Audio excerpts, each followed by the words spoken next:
Good evening, and thank you to all who are present and those who are watching at home. I want to thank you for learning and listening about the 2015 Development, Environment, and Education Budget Briefing. My legislative assistant, Ms. Devin Perros, who's sitting behind me, will be accepting speaker slips until 6:30. You can find the speaker slips by the entrance into chambers. Please make sure that you fill those out and get those into her as soon as possible, as I believe the public comments are very important as we move forward in the budget process. I want to thank and introduce first and foremost Councilmember Tyson, who's here to learn more about the budget and to be supportive. So thank you, Councilmember Tyson. I want to thank and also congratulate he had a recent honor of something named after him. I can't quite remember what it was. I'm going to ask him later, Director Shoney, and also Director Tracy Davies. And I want to thank Director Rhonda Johnson and also Aaron Miller, who's the environmental steward. So thank you to all the directors and to my fellow council member Tyson. Just a little bit of background. We are getting ready to review the 2015 budget for the Department of Development, the Division of Refuge for the Department of Public Service, and the Office of the Environmental Stewardship and the Department of Education.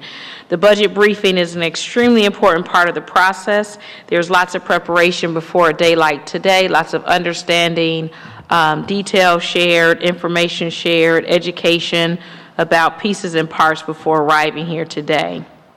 The budget briefing in itself gives us a chance to additionally examine fully what has been proposed and a chance to share the information with the most important part of our community, which are the citizens of the city of Columbus. I also want to share with you that after hearing from you all, we certainly expect to take questions and find out more if there are things we cannot answer for you this evening. But tonight we'll take testimony based on the committee's development, environment, and education, and we ask that you speak on those topics only. The other budget hearings that are scheduled can be found on the city's website, and also you can contact the chairs of those committees directly related to the other committees and departments as it relates to the city's budget.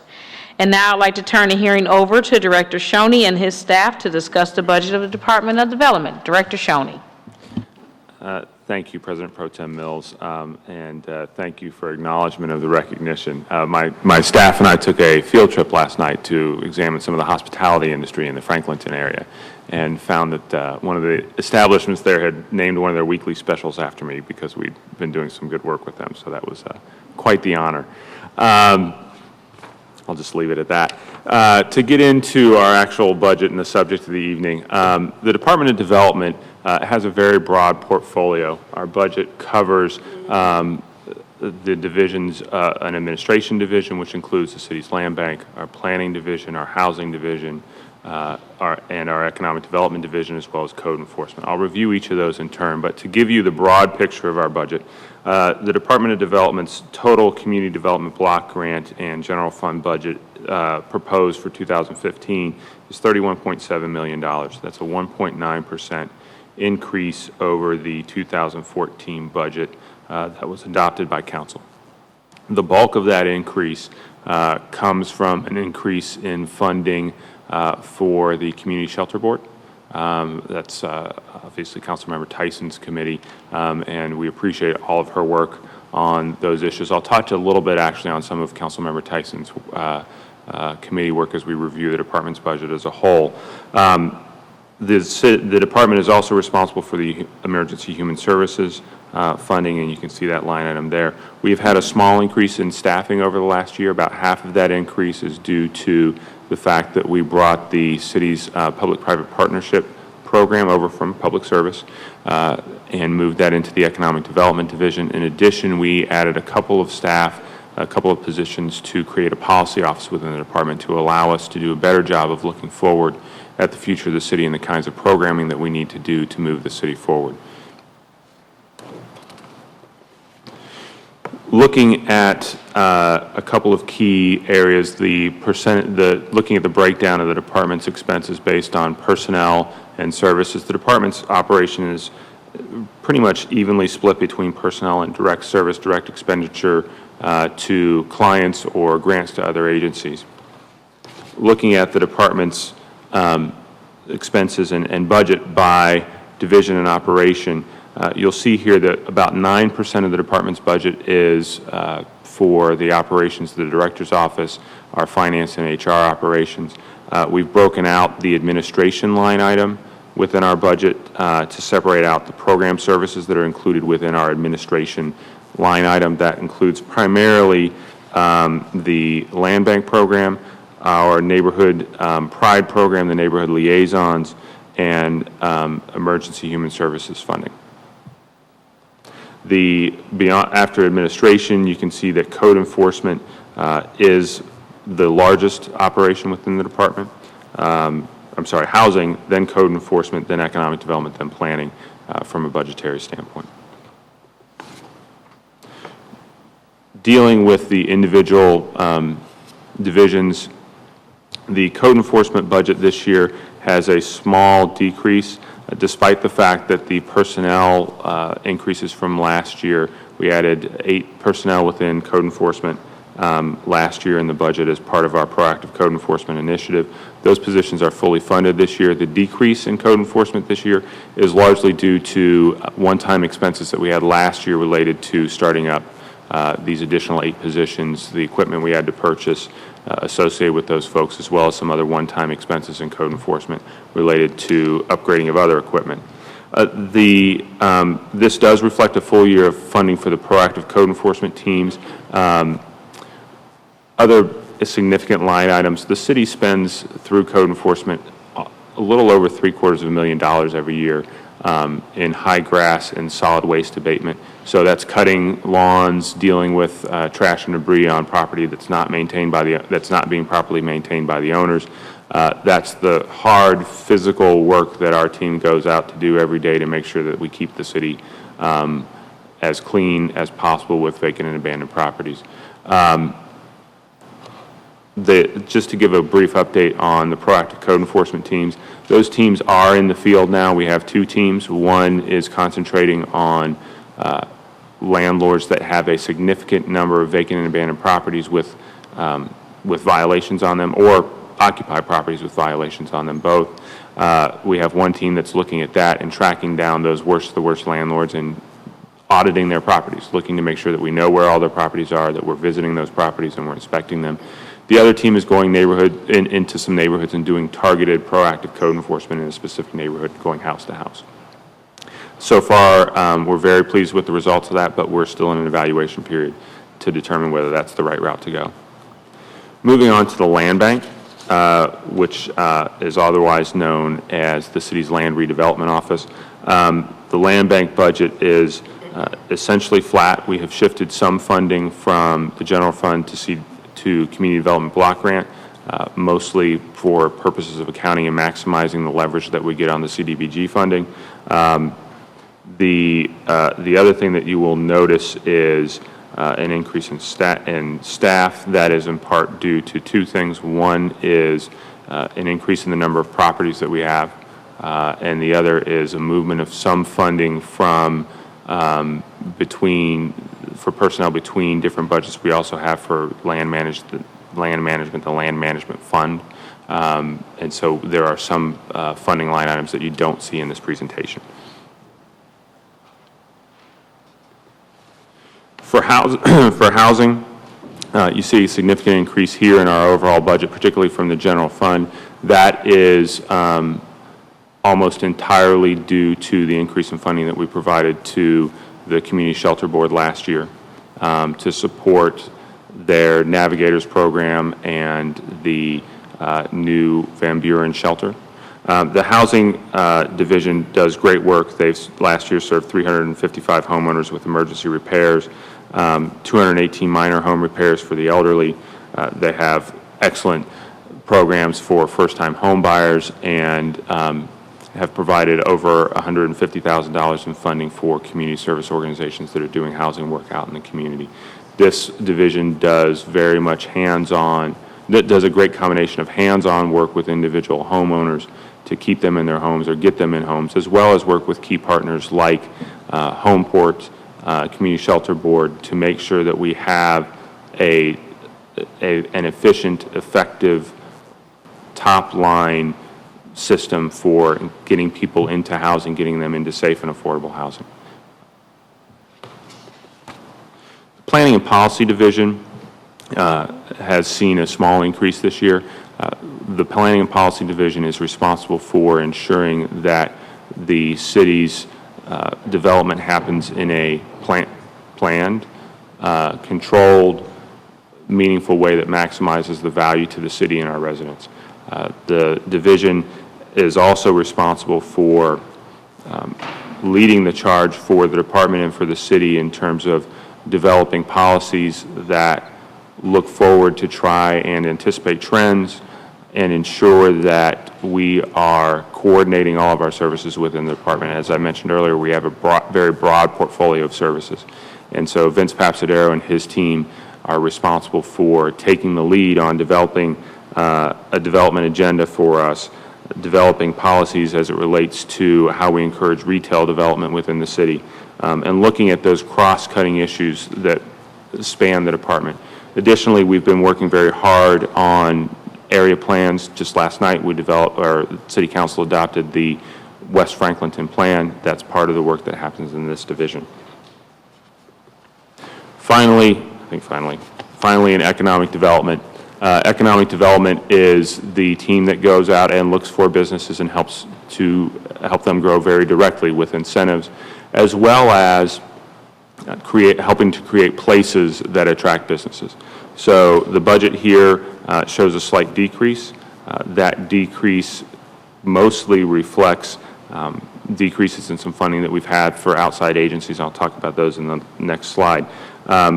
On the pure economic development side, the development attraction side, just to give you an example of some of the work that we're doing, we had 29 projects in 2000. We've had 29 projects so far in 2014, creating over 3,000 jobs and over $220 million in new annual payroll for the city of Columbus. Those are fantastic numbers. We have, and that's with a fairly small team doing that work.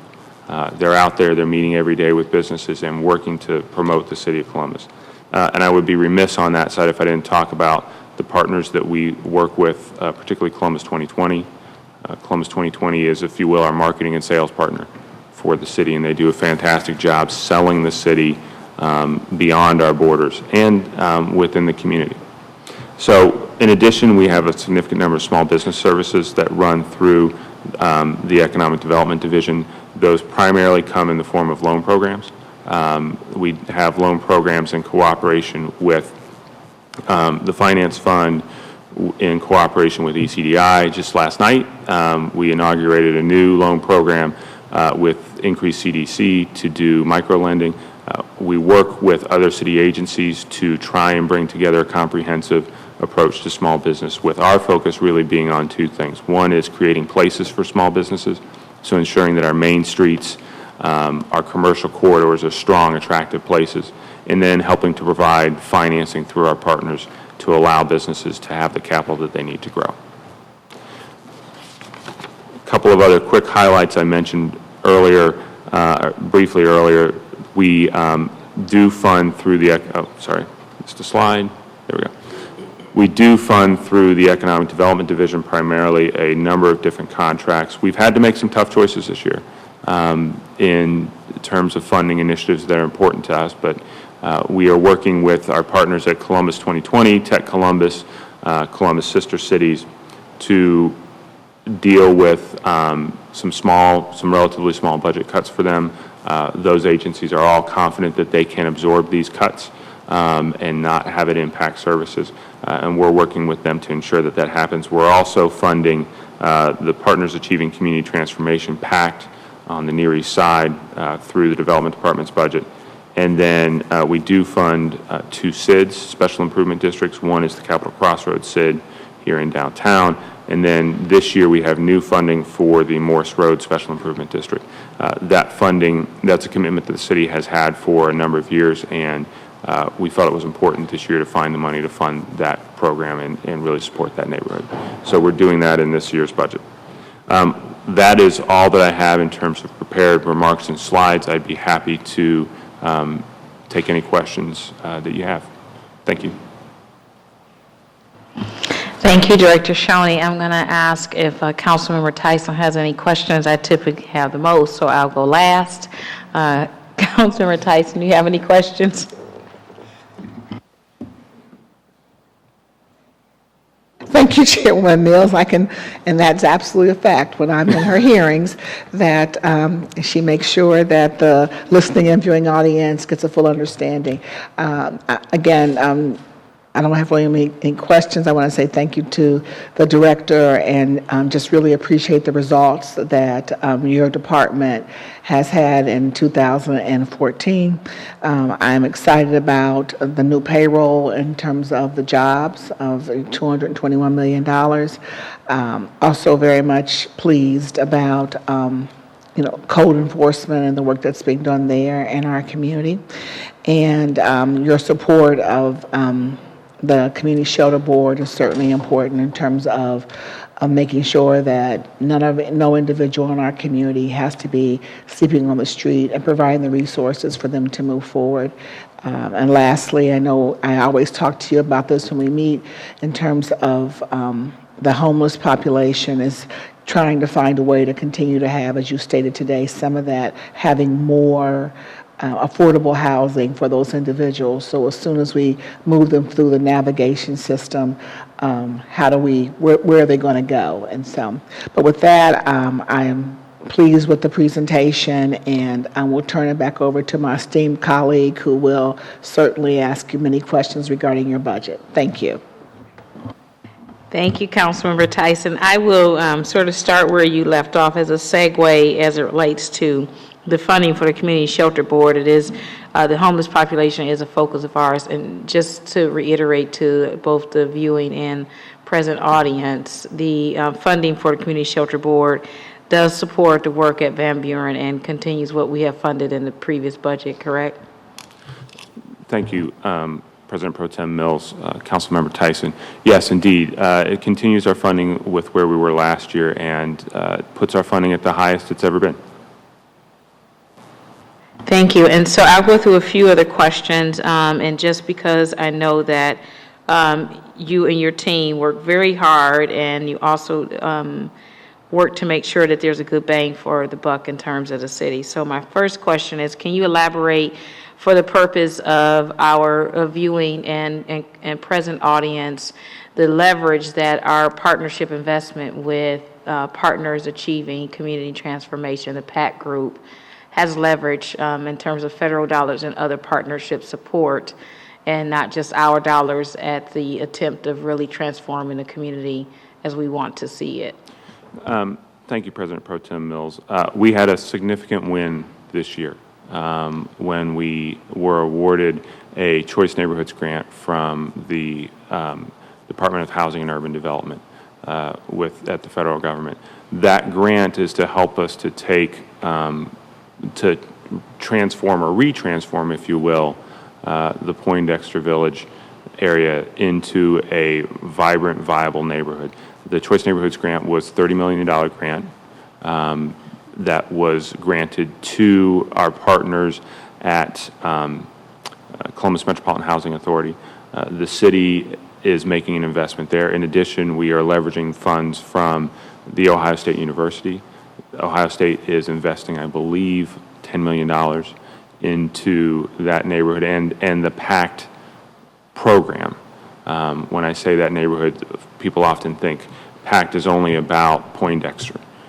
And PACT really is about that entire area from Broad Street north to 670 and all the way pretty much over to the railroad tracks.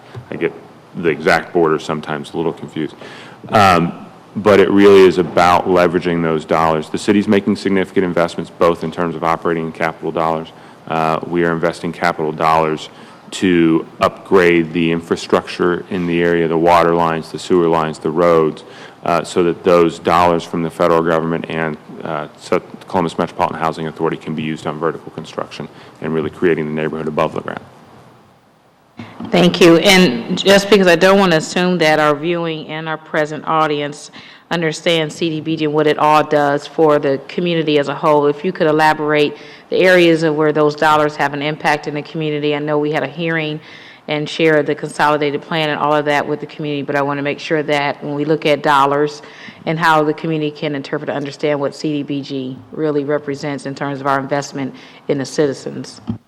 Thank you, President Pro Tem Mills. The Community Development Block Grant funding is about 7.5, a little less than $7.5 million of funding that comes from the federal government that we use and target toward distressed areas of the city. And it really is there to support our economic development and development services into the community. So it funds members of our economic development team, it funds members of our housing team, it funds part of the land redevelopment team, funds part of code enforcement. It's a significant portion of our overall budget. It's a significant portion of the funding that we use to fund small businesses, or fund small business loan programs.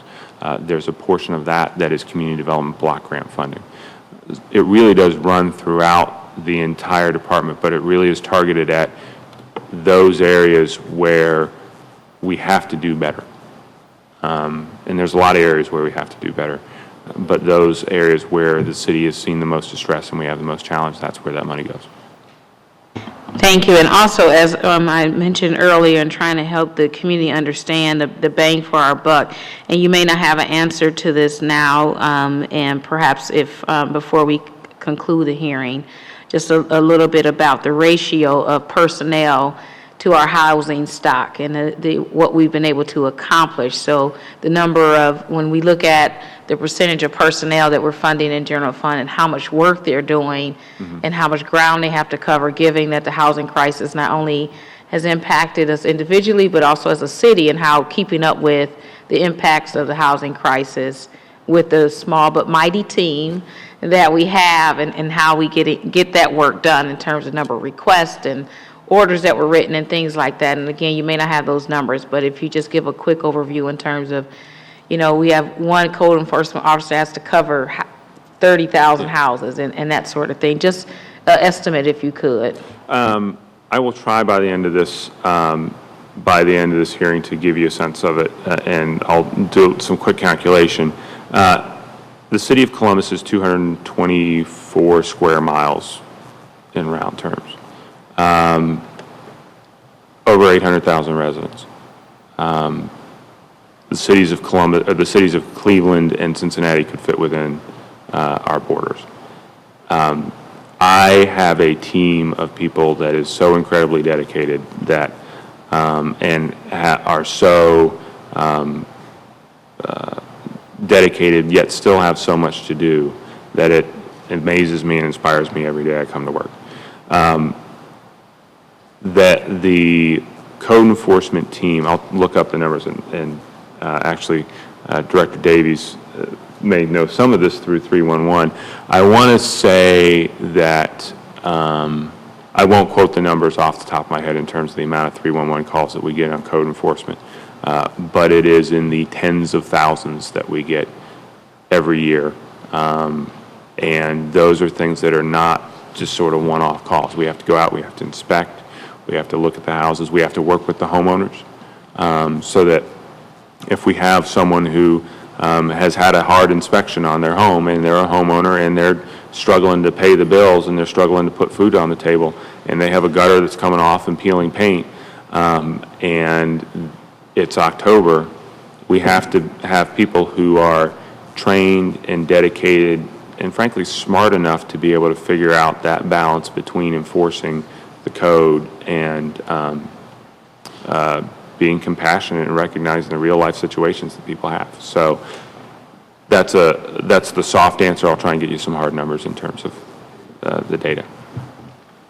Thank you. And looking at I want to move to the economic development side of our investment and what we put towards that. Our partners, again, as you mentioned, are valuable partners of Columbus 2020 in helping us move the economic development needle. With the number of jobs, as you mentioned, is very impressive. Mm-hmm. If you had to pick one or two things in terms of accomplishments as it relates to economic development for the city, what two would you highlight for our citizens? Yeah, I think there are there are two,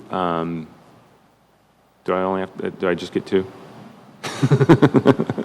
Yes, Director. Aaron Miller is like, I want to turn at some time tonight, Director Shelley. Thank you, President Pro Tem Miller. I will limit my comments to two. The first one is easy. It's Columbus Steel Castings. I think that project is, and has the potential to be, if we do it well, a project that incorporates all elements of both community development and economic development. It's creating jobs, it's creating 600 jobs, it's creating those jobs in a neighborhood that we're working really hard to improve the housing stock and make sure that people have a quality neighborhood to live in where they can go work in a job that lots of different kinds of people can get jobs there with lots of different kinds of skill sets, and they train their people and they work them up through a career path. So that's one that I'm particularly proud of.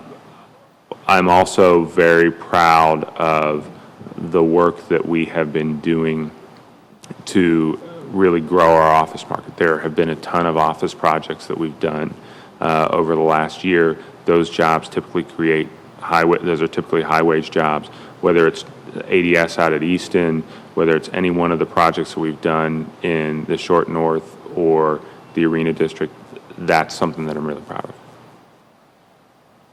And any two highlights you'd like to, as we clearly operate within a smaller scope funding-wise for development and looking at the budget being flat and some growth some places, but where it's smart, two things you'd like to point out that you're looking forward to working on in the upcoming year that this budget would have an impact on? Yeah, a couple things that, thank you, President Pro Tem Mills. The couple things that I would highlight, number one is really taking the learning from the next year in terms of how the proactive code enforcement effort goes, and taking a year to study whether that's the right way to do it or not. I'm convinced that the landlord focus team is going to work and it's going to go really well. The question of whether we should have teams going in and being very intensive in a neighborhood or whether we should just simply find better ways to manage the workload that comes in through 311 and other sources. That is an exercise that I think is going to be really important to the future of the city and the future of our efforts. The other opportunity that I see is I think we have a great opportunity to really consolidate some of our efforts around building great places, particularly in downtown in Franklinton, where we bring together housing and employment and transportation and retail and amenities to create places that are really almost irresistible to people and companies. Thank you. I'm looking forward to those. Would have been two I picked as well. And I was sitting here thinking, excellent choice, because those are choices I would make, right? But I think excellent choices as we talk about what we hear most often a lot, and I speak for myself and Councilmember Tyson, I believe, is the vacant and abandoned housing piece, and that you and your team are thinking through that, yeah, that's the way we used to do it, but there may be a different way to do it, and that you're continually working at getting better so that the citizens can see the results of it. And it's not just, that's the way we did it, we're trying. No, we're going to try this, we're going to try that, we're going to try everything until we can eradicate this problem. And I think we certainly have gained ground, but I think as that problem persists, as I meet with Block Watch Group and Civic Association, that's their chief complaint is a lot of vacant and abandoned houses, and I just want them to know that we're taking, keeping the team whole, and the personnel investments that we're making, as you can see in this particular budget, will have a result that they will actually be able to see later, so that our dollars are not just spent on high-level type of impacts, but also on in their own backyard type of impacts. So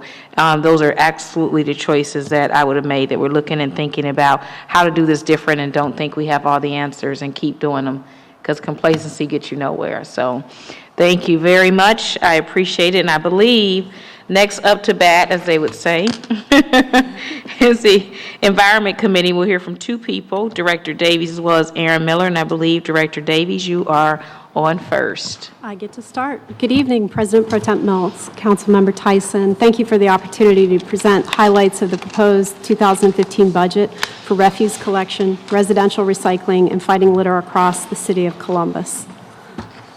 The Division of Refuse Collection is one of 4 divisions within the Department of Public Service. Overall, in our department, we have a proposed continuation budget of $101.5 million for 2015. This will fund 839 full and part-time personnel department-wide. In 2015, we have proposed funding of $32.4 million for the Division of Refuse Collection. This will fund 228 full and part-time personnel to provide trash collection services to more than 334 households every week, 52 weeks out of the year, regardless of the weather conditions, which hopefully won't be as harsh as last winter. As you can see on the slide, the majority of the costs go for personnel and delivering the basic city services of picking up trash. There are multiple services within the Division of Refuse Collection budget, including administration costs, 90-gallon containers, costs, bulk trash collection, yard waste collection, residential recycling, 300-gallon container collection, multifamily collections at apartment and condominium complexes, litter collection, and last but not least, dead animal collection. In the Division of Refuse Collection, we will continue the city's residential recycling program that was expanded in March of this year to include eligible apartment and condominium complexes. With that expansion, more than 201,000 households are now recycling, which is great. The recycling program has been a great success. Since the program start in June of 2012 through November 30th of this year, residents have recycled nearly 73,000 tons of material, saving the city more than $4 million in tipping fees at the county landfill. In addition, the proposed 2015 budget includes $100,000 for a contract for outreach to the general public to promote recycling. This is similar to what we've done for the past 2 years, but the focus will be more on targeting specific neighborhoods that have lower participation rates and working with them to increase their participation rates. Aaron Miller, Mayor's Environmental Steward, will help lead this effort.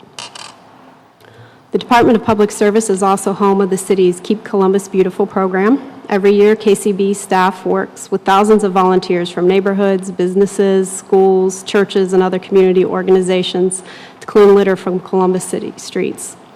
KCB has a staff of 3 full-time people, KCB manager Sherry Palmer, and 2 full-time staff positions, plus a part-time position that was added by City Council this budget year. Sherry and her team are very passionate about their work and do an excellent job. In 2014, KCB has worked with groups to organize 326 litter cleanup events. At those events this year, 9,000 people volunteered their time to pick up 170 tons of litter from Columbus neighborhoods.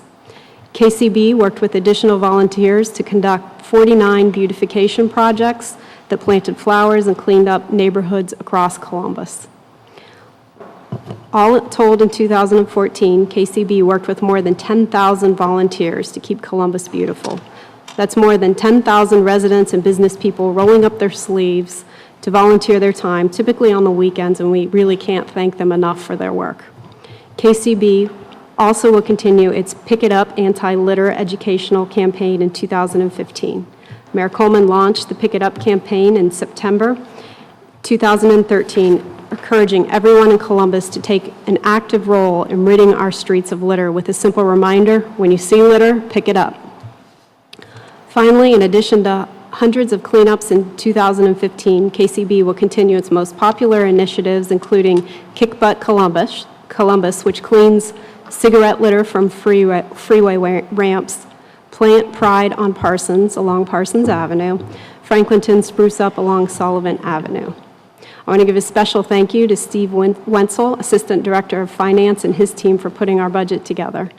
The men and women of public service appreciate the financial support and direction received from City Council. It allows us to continue the mission for the city. I'm happy to answer any questions you may have. Thank you. Thank you, Director Davis. I appreciate you. And I wanted to, it looked like you had a new hire on your refuge collection in the first picture. Is that a new member of your team? All the way to your first picture. Is that a new, yeah, is that a? That's his newest job. Okay. Looks like you have a new member on your team. So I think I know him, but I didn't know he worked for Refuge. Okay.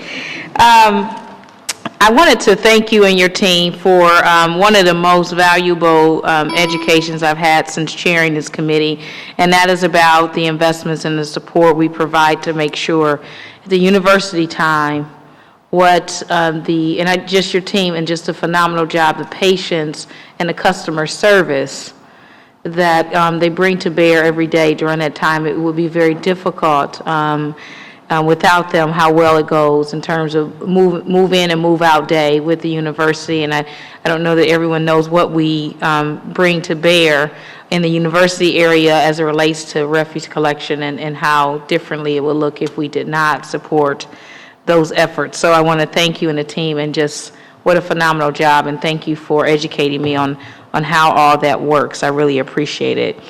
I just wanted to find out if you could elaborate a little bit more when we look at recycling and going back to the multifamily, and just kind of share a little from an information side about what we mean when we talk about the implementation of the multifamily. Can you talk a little bit more about that? Yes, thank you, President Pro Tem Mills. Really, I have to give Erin Miller a lot of credit for this. She really implemented this program and took the lead effort, so I'm going to pass off to you on this to talk about the details. Happy to. Thank you, Director, and thank you, President Pro Tem Mills. So the multifamily recycling, when we did the expansion in March of this year, we had heard from a lot of the community that they were upset that they weren't included into the program. And so we, through negotiations with Rumpke, were able to include more households into the program where blue carts made sense, where there was storage capacity for the carts, where the trucks could get in and actually empty the carts. So we were able to increase the number of households we served by approximately 16,000 in March, and that's been a great success. We also partnered with SWACO, because after we did that, we heard from other residents who were upset that they weren't included in that phase.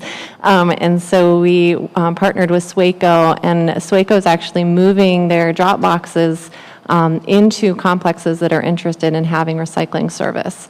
So they have about 12 complexes now they're servicing directly inside the complex with their recycling boxes, and that's also been very successful. Thank you, Erin. I'm going to go back to Director Davies and talk from a multifamily on the financial side of that, what the impact and cost savings and who that impacts. That's the part that I want to educate the community on, because we talk about tipping fees, we talk about participation, what all that means for us from a budget sense. If you could talk about what that means on the multifamily side, and particularly because we hear a lot about, the homes that are on the alley and there's stuff in the trash in the alleyways and things like that, and why some are engaged in whether it's private property, how we do that. If you could distinguish the difference there, and on a cost-saving side for how that does that impact us at all financially? If you could educate the citizens on that, I appreciate it. Thank you, President Pro Tem Mills. We actually, in our collection of recycling, we don't break out separately the multifamily compared to the single family. At this point, we aren't able to do that. But obviously, when we're getting more people to recycle, we're saving in tipping fees. One of the areas that I believe we might be looking at, we're doing some surveys right now. Our Rumpke is required to do surveys to kind of audit the recycling for participation rates. And so once those audits are complete, what we'll do is we'll go back in and target neighborhoods that haven't been recycling. Some of those may be the multifamily neighborhoods, and some of them may be the single-family residential. But I don't have the numbers that would break down specifically the costs for the multifamily. Okay, thank you. And I believe, Erin, you ready? Any more comments to add? Sure, thank you. And thank you, President Pro Tem Mills and Councilmember Tyson, for the opportunity to present on the Mayor's Environmental Steward Office budget. I think this is the first time that we've had the ability to present now that you've formed the Environment Committee, so we appreciate the opportunity. So the Mayor created the Office of Environmental Stewardship back in 2005, and our budget is housed within the Mayor's office. So in 2014, our budget was $375,818, so very small in comparison to my colleagues up here. But it funds 3 full-time staff, a policy advisor, myself, the environmental steward, and then our green spot coordinator. The revenue from that, so SWACO has been a partner with the Office of Environmental Stewardship since its inception. They fund approximately half of the cost of the office. Public Utilities funds the green spot coordinator position, and the general fund funds the rest of our office. There we go. Oops. So just to highlight some of the things that we spend our budget money on and some of the accomplishments. So this year, we really focused on creating the Columbus Green Community Plan, also known as Green Memo 3. So we hired a design firm and Kirwan Institute at Ohio State University to help us in doing community outreach and really making this a community-wide plan. So that plan is actually online at columbus.gov/speak-up. And we're looking for comments until December 17th. So, and I appreciate your participation in that, Councilmember Mills. Recycling, Director Davies already spoke to the expansion part, but we also received a grant from Ohio EPA to do bar recycling on High Street and recycle glass from those bars on High Street. So we have over 30 bars participating in that program. For energy, we were able to launch the Columbus Energy Challenge, and we also worked with finance and management to hire an energy manager to really help reduce the amount of money that the city's spending overall in energy costs. Our Green Spot program, and I have a slide about some of the accomplishments of this later.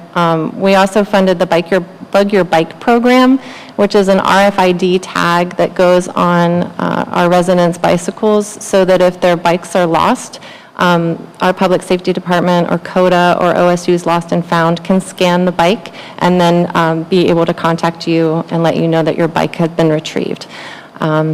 We also funded 16 city staff to go through the American League of Bicyclists certification program so that they are now trained in safety of bicycling and that they can train others in bicycling safety.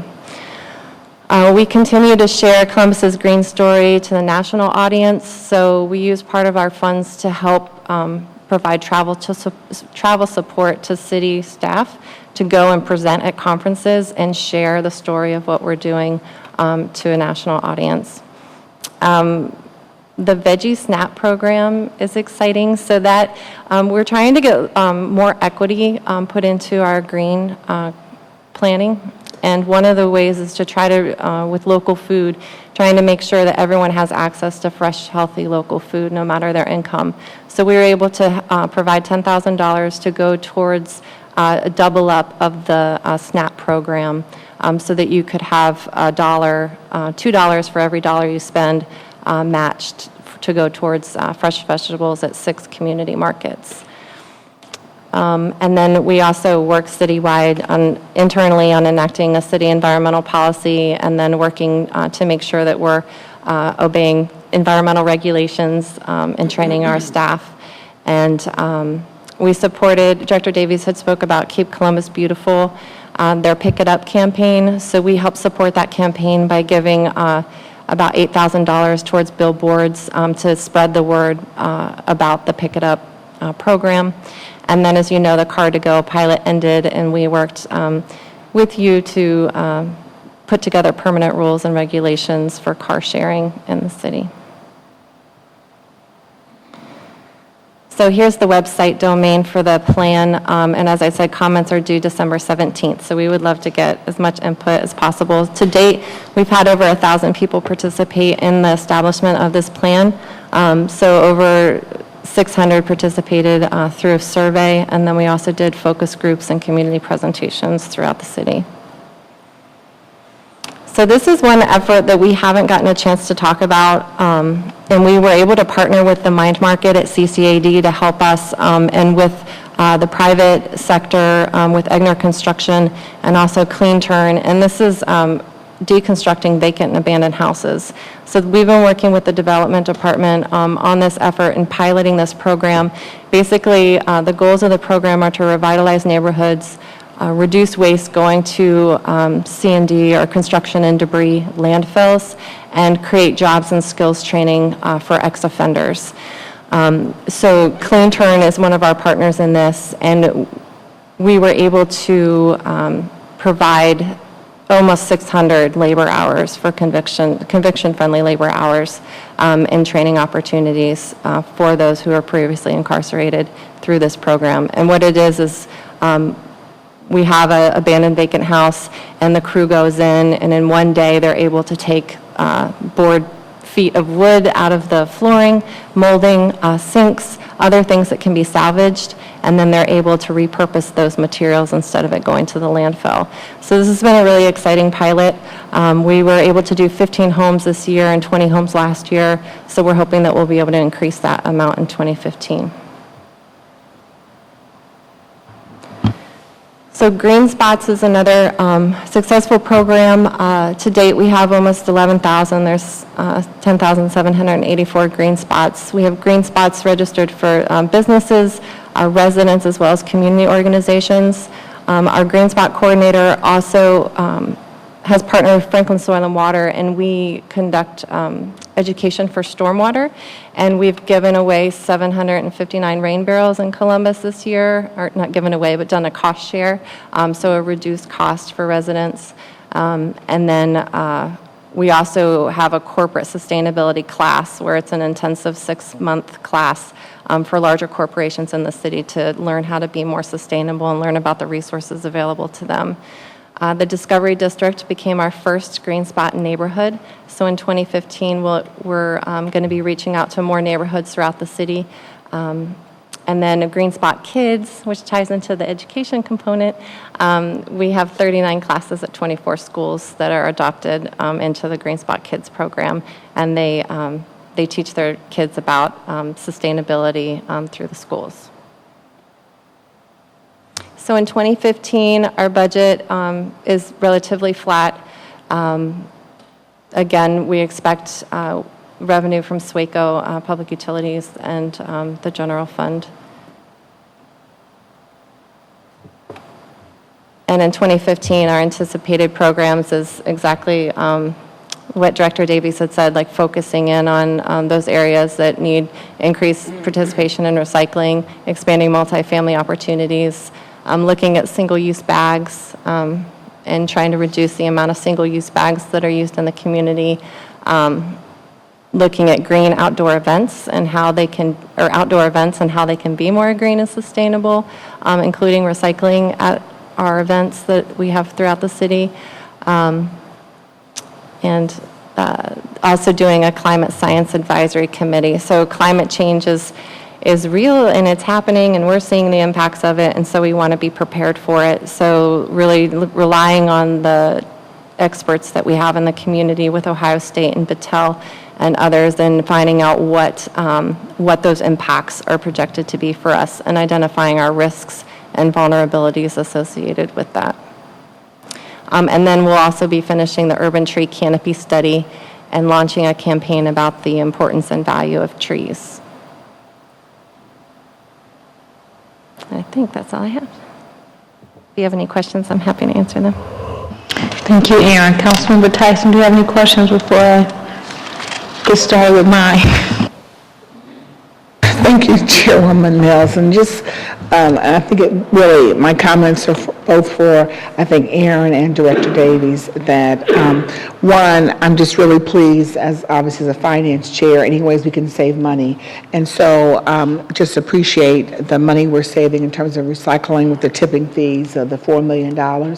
I also am very appreciative of the Keep Columbus Beautiful, because we want to make sure that all of our residents and visitors have a great experience here and have a great quality of life. And part of that is making sure that the community is clean. and obviously the flowers and things that Keep Columbus Beautiful does on a yearly basis. And there is absolutely no way we could be able to pay for those services. So to be able to have 10,000 volunteers, that equates to $657,000, that we really do appreciate your ability to be able to reach out into the community and to get volunteers and to do this work. I also just want to make a comment regarding in terms of the refuse division, that appreciate the use of the compressed natural gas trucks, because we know that they are going to certainly does reduce our dependence on diesel fuel or gas, and that costs more money. So it's saving us money as well as protecting our environment. So I appreciate the work that both of you are doing. And lastly, I'll just share that I appreciate the work that you're doing overall, Ms. Miller, but certainly our commitment to making sure that everyone has an opportunity to eat, to be able to eat healthy food, and hopefully locally healthy food, that I appreciate the work that you're doing around Veggie Snaps. Thank you. The floor is yours, Council Member Mills. Thank you, Councilmember Tyson. I have just a few questions and a comment.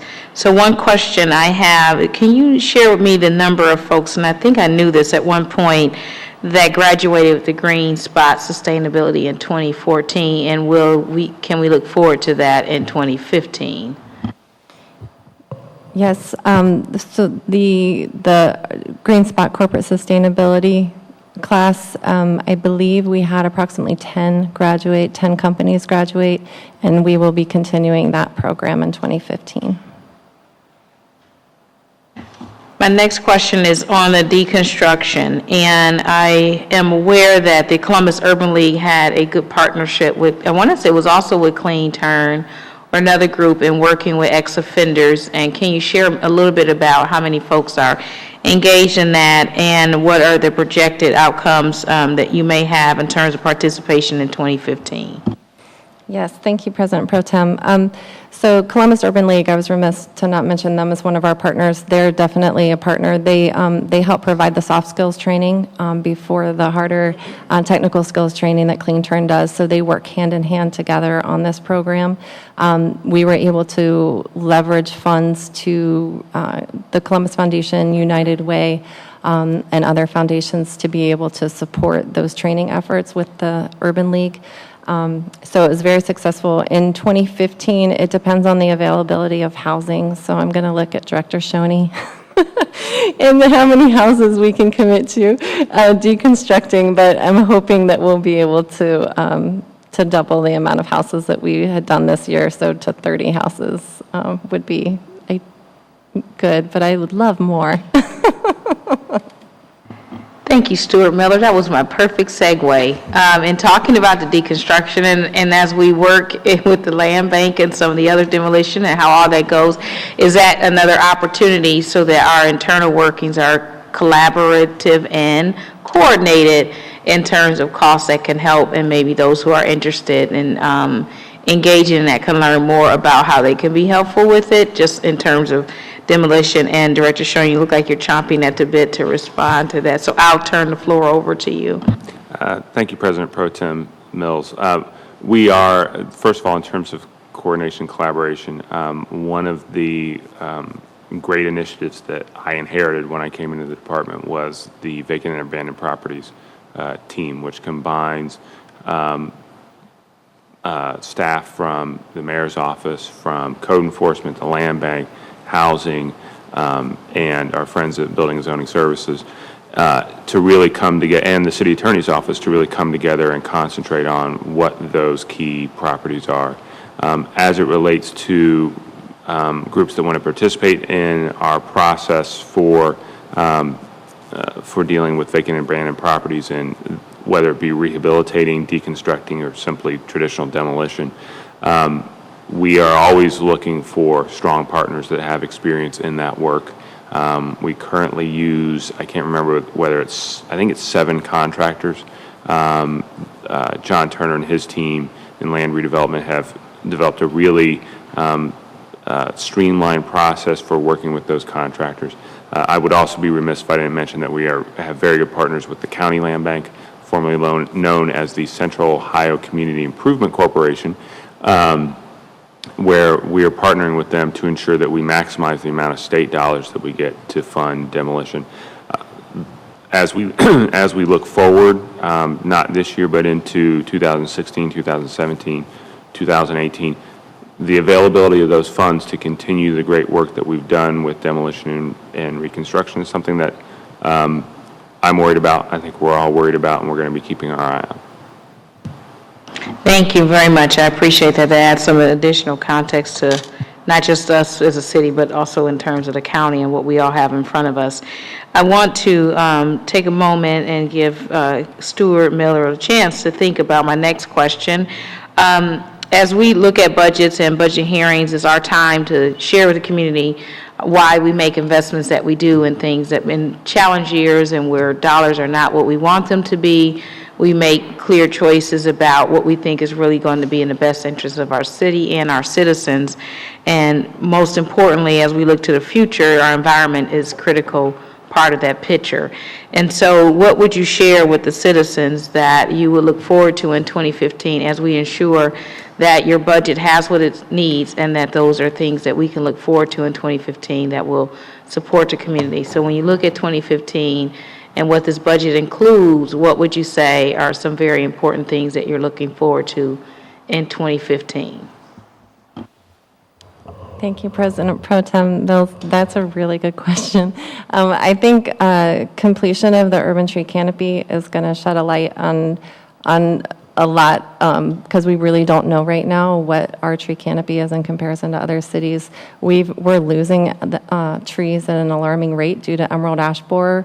Also, there's a couple other insect pests that are coming our way from the south that we'll be losing even more trees. So I think getting a handle on our tree canopy and really setting goals and developing strategies as a community, not just city funded, but also the private sector, and looking at public-private partnerships and really trying to increase our canopy is going to be a big project for 2015, as well as the Climate Science Advisory Committee and really starting the conversation about climate change and mitigation strategies and especially adaptation strategies and looking at the way that we fund capital projects and prioritizing capital projects based on risks to the changing climate as well. Thank you very much. I appreciate it. And I think we are now at the point of education. We have an opportunity to hear from the Director of Education, Ms. Rhonda Johnson. Director Johnson, we're looking forward to listening to you and the State of the Department of Education budget for this coming year. Director Johnson, the floor is yours. Good evening, President Pro Tem Mills, and thank you for the opportunity for me to provide this overview of the Department of Education's 2015 budget. As you well know, Mayor Coleman and Council President Genther convened the Columbus Education Commission to examine the challenges and opportunities facing all children living within the Columbus City School District, from preschool to career. The commission developed 55 specific recommendations to ensure all children will succeed in the city's vibrant, growing economy, to make Columbus a global leader in developing the highly skilled, creative, entrepreneurial workforce, and to leverage the resourcefulness of the entire community to meet these goals. One of the Commission's 55 recommendations was to establish the Department of Education to support and to encourage public engagement in education issues and to recommend policies, procedures, and legislation relative to public education, as well as implement those recommendations. Thank you to your leadership and that of your colleagues. The Department of Education was created in April of 2014. Since then, we have worked on several key priorities, including pre-kindergarten expansion and a workforce training program. The Department of Education's budget for fiscal year 2015 is $6,145,397 and is a continuation budget. The vast majority of our budget will go to direct services for pre-kindergarten programs, workforce training, and after-school programs. Additionally, the 2015 budget also includes $516,372 for personnel, which will support 4 full-time and 1 part-time staff. I would now like to give you an update on our 2 flagship programs and explain our 2015 strategy for these programs. As you know, we kicked off Early Start in May. Through Early Start Columbus, we have worked collaboratively with the State of Ohio, Columbus City Schools, and a network of community-based providers to serve 500 Columbus kids in 31 different locations, including Columbus elementary schools. Our proposed 2015 proposed budget includes $4.7 million to allow us to continue to work. And in our audience tonight, I am so proud to have our partner parents, Talisha Allred and her daughter, Ayana. They are our partners with Early Start Columbus in the Maddie B. James Center. So we're really happy to have them with us. In addition, we will learn tomorrow if Ohio will receive federal preschool expansion funds. Because of our work in pre-K expansion, the state has chose Columbus as one of the few partnering communities in which to partner on the grant. This would mean an additional $8.5 million per year for 4 years. The city has been named the sub-grantee for our community when we get the award. We are also happy to assume responsibility for the after-school grant program.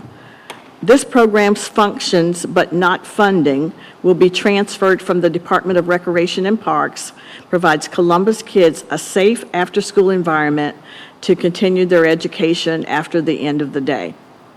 Our proposed budget includes $350,000 to support 1 part-time employee to administer the program. In 2014, $1.5 million was appropriated for FastPath. $500,000 of that was generously provided by council, and for this we are grateful. Our 2015 budget requests $375,000 to continue the program. As you know, FastPath is designed to match our underemployed and unemployed adults with carefully prescribed training programs and place them in demand jobs. FastPath participants are counseled every step of the process, from entry to screening, through their training, and into their job placement. And after they are working, they will continue to receive on-the-job support. It was an honor for me last week to see FastPath's first graduating class. Many of the graduates spoke at the ceremony, and it was truly inspiring to hear how these graduates have turned their lives around and have found meaningful careers through this program. We've included some contact information for FastPath entry points. If you know of anyone who is interested or may qualify, we've provided those organizations. So that's the end of my presentation. I appreciate your time and your consideration, and I'm happy to answer any questions you might have. Thank you, Director Johnson. I appreciate it. I have a couple questions and then a comment. I just wanted to ask a little bit about the partnerships as it relates. I know you mentioned one that's connected to our speaker. Are there any other partnerships as it relates to the Early Start Columbus that you'd like to speak to in terms of enrollment and how that is progressing? Yes, we have several partners. We actually have 6 partners in Early Start 1. Thank you. And we have quite a few more partners in Early Start 2. Early Start 2 is our match program with the state of Ohio. And so the state of Ohio funded half-day programs. We were able to take funding from Early Start Columbus to match that to provide full-day programs. And some examples of our partners are Action for Children, and they're providing a consortium of providers like Central Community House, Gladden Community House, Southside Learning and Development Center. We're partnering with the Schoenbaum Center at The Ohio State University. We're partnering with Head Start, and they have centers all over the city. We're also partnering with providers who are actually in Columbus City Schools located in elementary buildings. So we have many partners, and we're very fortunate. Columbus City Schools can't possibly provide pre-K for every 4-year-old in Columbus. So these partnerships are very important to us, and we are really thankful for them for stepping up and providing these services for our students. If you will, if you could return to the previous slide where listed, I want to say there was a listing of the schools that we have partners for Early Start. And make sure I had that right. So in Leawood, Lindbergh, Fairwood, and Highland Elementary, we have a number of slots for 4-year-olds, correct?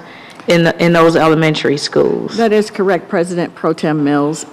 We've partnered with the schools so that YMCA Head Start and CDC Head Start are able to be in those buildings co-located. And so that's really great for the providers because that means that they're not trying to find a location, having to pay the rent. The schools are partnering. We have other examples of co-location models in Columbus City Schools, but those are the 4 that we were able to bring online with this program.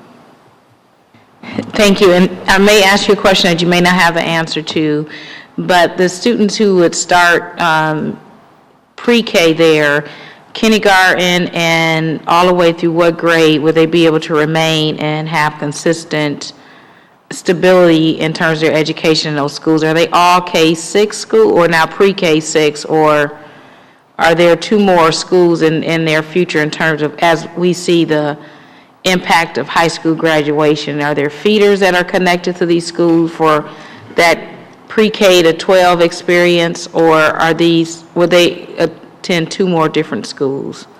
Thank you for that question, President Pro Tem Mills. Leawood is a K-5 school. Lindbergh is a K-5 school. Fairwood is a K-6 school, and Highland Elementary School is a K-5 school. But I didn't mention that they also have the pre-K in them. So the students who are in those buildings will have an opportunity to stay in those buildings. They won't have to leave. This is absolutely wonderful for Columbus City Schools because the children are already there. The teachers in the pre-K programs, while they're not necessarily employees of the school district, those teachers get to work together and interact with the teachers in the K-5 program or the K-6 program. They have the opportunity to participate in professional learning communities, professional development, all of those things. So it is the best of both worlds. And also, it's the pipeline for pre-K to kindergarten. So you know what your enrollments may look like that fall, which is, a great predictor of how many teachers you're going to need in your building. So this is the best of both worlds anytime we can have this pre-K feeder. So those students, as long as they remain in that elementary attendance zone, would be able to go to those schools. Okay, thank you. So they are where they live, and that assignment is supported by where they would normally be able to attend elementary school beyond kindergarten. Okay, my other question is, can you elaborate more in regards to, and we talked a few months ago about some of these changes that were happening with after-school funding with Parks and Rec and the Department of Education. Can you elaborate a little bit more on that? Thank you for that question, President Pro Tem Mills. Originally, the after-school program was in the mayor's office. There was an Office of Education, and as you know, that office was closed, so to speak, and so the work was still there, and so the administration decided to put that work into the Recreation and Parks to continue that program. Then this year, we were excited to have the after-school program return to the Department of Education, along with Kirsten Flew Allen, who works part-time to administer that program. And so we absorb the budget as well, and so that helps the Recreation and Parks Department by us taking on after-school program. And it's really a great fit. And we have an opportunity now to align what we're doing with Early Start, Columbus, the other 55 recommendations with after-school programming. So we're not having different goals, that we're aligning that. You know, one of the things I found out is we're working with pre-K providers. If you're in an elementary building, they don't take the students for latchkey programs. And so there's not an opportunity for parents. So we should have better alignment so that we're not missing a group of kids in a school who, you know, who deserve to have services, but who don't because of, you know, a rule that an adult made. Thank you. And if you could go back to the pie chart for me. And the potential notice tomorrow, I think you mentioned, in terms of that increase the need in terms of capacity for the Department of Education going forward? President Pro Tem Mills, it probably will increase the capacity of personnel, but I doubt that. You know, I'm not making a request for additional personnel. I'm hoping to be able to work with our other partners to do that work. If we become a sub-grantee, we won't be involved in handling the funds. We will decide who gets to be a provider and who doesn't get to be a provider in the program. Sometime next year, there will be an early childhood council to put together. It's also one of the recommendations of the Columbus Education Commission. And I look for that group to do a lot of work. And then what we're going to have to do is to leverage some private dollars to be able to do that work. So I don't see us as having the ability to add more staff. That would be great. You know, in my other leadership role in the past, that's the first thing I would say, okay, more people. But I don't think we can really afford to do that at this point. But I appreciate the ask.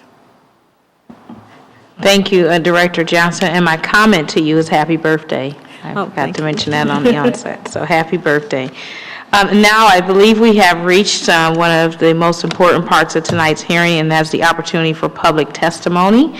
I have received at this point one speaker slip, and that is from Ms. Allred, I believe. And Ms. Allred, if you will please approach the podium, share your first and last name, your address, and any organizations that you represent. Ms. Allred, you have 3 minutes to share on tonight's hearing related to the budget for the Departments of Development, Environment, and Education. Thank you, ma'am. Okay, my name is Talisha Allred, and my daughter Ayana Burks is enrolled in the Early Start program at Maybe James Center. Sorry, is it? Just speak a little louder. Okay. Is that a little better? Okay. All right, so before the Early Start program, she was enrolled into another type of school where we were paying about $150 a week. So that came about to be, $600 a month. So that was almost like paying paying rent for her to go to school. So at that time, it was kind of difficult because I was having to sometimes borrow money from family to kind of make sure I could, keep her enrolled in school. There was a time before that, she was put out of school for, a week or so because it's a weekly program, so we had to pay bi-week, every week for her to go to school. So it got kind of tough for a while, so that was a struggle, I would definitely say. But since the Early Start program we started in September of this year, it's made one heck of a difference. I went from, $600 a month to a very, very small portion, a very small amount, just once a month. So it's been really good, I would say that. It's taken a lot of stress off of me, I would say. I can worry more about her education than worry about how I'm going to pay for the education, so to speak.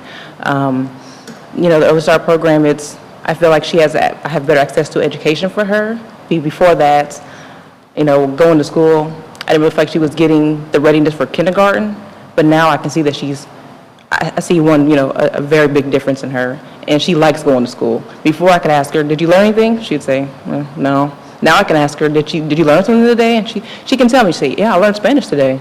And we can go over those things, and I feel like she's getting prepared for kindergarten. I went to Head Start myself, so I know what it's like. My parents were really strict, so they didn't play with education. So I feel like I, bring that to her as well. So I look forward to, the rest of the school year. It's, like I said, I feel like I'm saving a lot from it, and she's getting a lot out of it. And she likes school, so that's a good thing. Most kids don't like going to school. She actually likes to go to school. So, and she, she's making friends, and I feel like I can focus more on that than how I'm going to pay this bill or how I'm going to pay that, because I got to make sure she's getting the education she needs. So it's been really nice. It's been a really good experience so far, so, this year. Hopefully we can continue on for the next year and be the same thing. So I look forward to it. Thank you, Ms. Allred. I appreciate you coming down. It sounds like picking her up is, you're not reminded of the payment as much as you're reminded now of what she's learning and the changes you see in her each and every day, as opposed to being reminded about the payment and the struggle of making it. So that's good. And engage in education. We can't go wrong having families engaged. I think our investments are important, but I think the parental investments make it go a lot further than it would go if it's just money, and it's not. Thank you very much, Ms. Allred. I appreciate you for coming down. Thank you. We are a little bit ahead of schedule with the hearing, but currently I do not have any additional speaker slips. And so I'd like to offer closing remarks regarding tonight's hearing.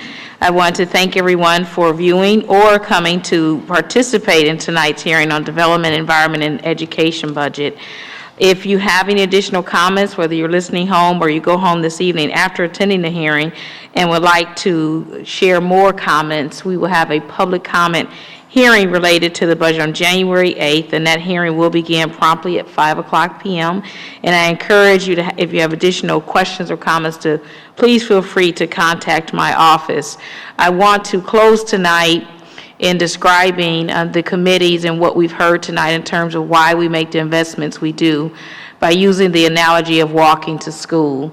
I think that when we think about bricks and mortar in terms of development, that we stay focused on building buildings and growing businesses and all of that, and I think that that's good, but I think we should look past that in terms of why we do it. And I think the investments that we make in economic development make the walk to school what it should be, and at the end of the road and getting to the school, we have to shore up that there's quality at the end of that walk.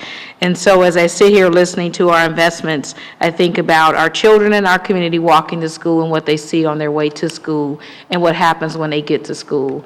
And so the trash to the vacant buildings to the vacant properties, to all of that matters to what they see. On their way to school, they are either going to witness hope, high quality of life, or they're going to think about despair. And I think from a development side, we're working hard to make sure that that walk has a lot of hope along the way and a lot of thoughts about the future as our children walk to school. And when I think about the environment, we want to make sure that they have a safe, breathable way to school so that asthma and the other conditions that we know are keeping our children from learning are not further compacted by our lack and inability to improve the environment that they have in walking to school.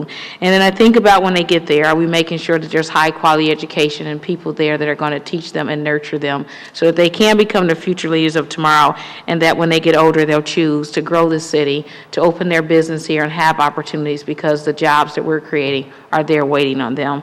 And so I would like to end this hearing by saying, let's keep working on that great walk to school for the most vulnerable people in our community, and that's our children. Thank you all for coming, and have a good evening.